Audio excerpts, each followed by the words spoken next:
বাংলায় ফের ৮ দফাতেই নির্বাচন। লোকসভা নির্বাচনের নির্ঘণ্ট ঘোষণা হবে মার্চের শুরুতেই। ভোটের দামামা শেষমেশ বেজেই গেল। একদিকে যেখানে রাম মন্দিরের উদ্বোধনের মাধ্যমে এই শেষ মুহূর্তে চিরাচরিত হিন্দুত্ববাদী রাজনীতির চেনা সিলেবাস আরও একবার ঝালিয়ে নিতে বদ্ধপরিকর কেন্দ্রের গেরুয়া সরকার, তেমনি মোদী সরকারের মিথ্যা এবং বঞ্চনার ইতিহাস তুলে ধরে পদ্ম শিবিরের বিরুদ্ধে যুদ্ধের ময়দানে প্রস্তুত করছে ইন্ডিয়া জোট। এই পরিস্থিতিতে কাকতালীয়ভাবে আগামী 22শে জানুয়ারি অর্থাৎ রাম মন্দির উদ্বোধনের দিনেই চূড়ান্ত ভোটার তালিকা প্রকাশ করতে চলেছে নির্বাচন কমিশন। আর তারপর মার্চের গোড়াতেই লোকসভা ভোটে দিনক্ষণ ঘোষণা করা হতে চলেছে বলে জানা গেছে। সূত্রের খবর, 3 রাজ্যের বিধানসভা নির্বাচনে নিষ্কণ্টক জয় এমনিতেই লোকসভা ভোটের আগে বেশ খানিকটা অক্সিজেন জুগিয়েছে বিজেপিকে। তার মধ্যেই রাম মন্দির উদ্বোধনের আবহে হাওয়া এখন গেরুয়া শিবিরের দিকেই।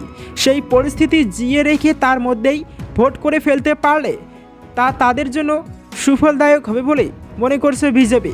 এমনিতেই পূর্ণাঙ্গ ভোটার লিস্ট প্রকাশ করা হলে তারপর নির্বাচনের দিন ঘোষণা করায় আর কোনো সমস্যাও থাকবে না।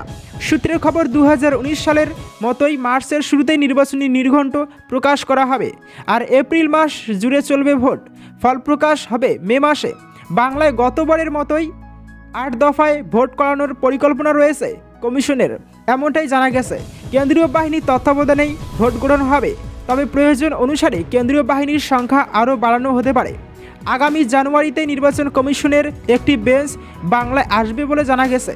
তার আগে বাংলার দায়িত্বপ্রাপ্ত ডেপুটি নির্বাচন কমিশনার নিতেশ ব্যাস এসে পরিস্থিতি খতিয়ে দেখে যাবেন।